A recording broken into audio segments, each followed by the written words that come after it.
அண்ணாமலையார் திருக்கோவிலில் சிவகாமி சமேத நடராஜ பெருமானுக்கு ஆருத்ரா தரிசனம். திருக்கார்த்திகை தீபமை நடராஜ பெருமானுக்கு சாற்றப்பட்டது.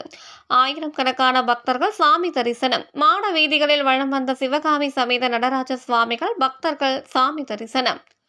நினைத்தாலே முக்தி தரும் திருவண்ணாமலை அண்ணாமலையார் திருக்கோவிலில் இன்று சிவகாமி சமேத நடராஜ பெருமானுக்கு சிறப்பு அபிஷேகம் ஆராதனைகள் செய்யப்பட்டு திருக்கார்த்திகை தீபமை நெற்றியில் வைக்கப்பட்டு ஆருத்ர தரிசனம் வெகு விமர்சையாக நடைபெற்றது.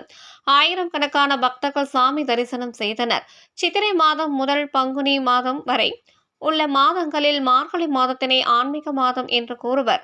இந்த மார்கழி மாதத்தில் திருவாதிரை நட்சத்திரத்தில் ஆருத்ர தரிசனம் நடைபெறும். இந்த ஆண்டு ஆருத்ரா தரிசனம் திருவண்ணாமலை அண்ணாமலையார் திருக்கோவிலில் இன்று நடைபெற்றது. அதன்படி நேற்று இரவு திருக்கோவிலில் உள்ள 1000 கால் மண்டபத்தில் சிவகாமி சமேத நடராஜ பெருமான் எழுந்தருளினர்.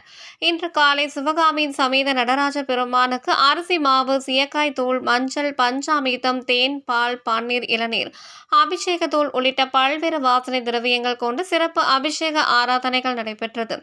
டிசம்பர் 13ஆம் தேதி திருக்கோவிலின் பின்புறம் உள்ள 2668 அடி உயரமுள்ள மலையின் மீது ஏற்றப்பட்ட திருக்கார்த்திகை தீப கொப்பரையில் இருந்து தீபமை கொண்டு வரப்பட்டு அதற்கு திருக்கோவிலின் சார்பில் சிறப்பு பூஜைகள் செய்யப்பட்டு ஆருத்ரா தரிசனம் போது சிவகாமி சமேத நடராச பெருமானுக்கு தீபமை நெற்றியில் வைக்கப்பட்டது. இதனைத் தொடர்ந்து சிவகாமி சமேத நடராச பெருமான் 1000 கால் மண்டபத்தில் இருந்து ஊர்வலமாக புறப்பட்டு திருமஞ்சன கோபுர வாயில் வழியாக திருக்கோவிலை சுற்றியுள்ள மாட வீதிகளில் வலம் வந்து பக்தர்களுக்கு காட்சியளித்தனர். குறிப்பாக ஆணி திருமஞ்சனம் மற்றும் ஆருத்ரா தரிசனம் ஆகிய 2 தினங்கள் மட்டும் திருமஞ்சன கோபுர வாயில் வழியாக நடராச பெருமான் பக்தர்களுக்கு எழுந்தருளி அருள் பாலிப்பது குறிப்பிடத்தக்கது.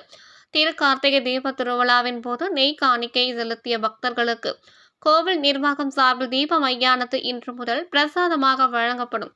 மாட வீதிகளில் சிவகாமி சமேத நடராஜ பெருமானை 1000 கணக்கான பக்தர்கள் தரிசித்து சென்றனர்.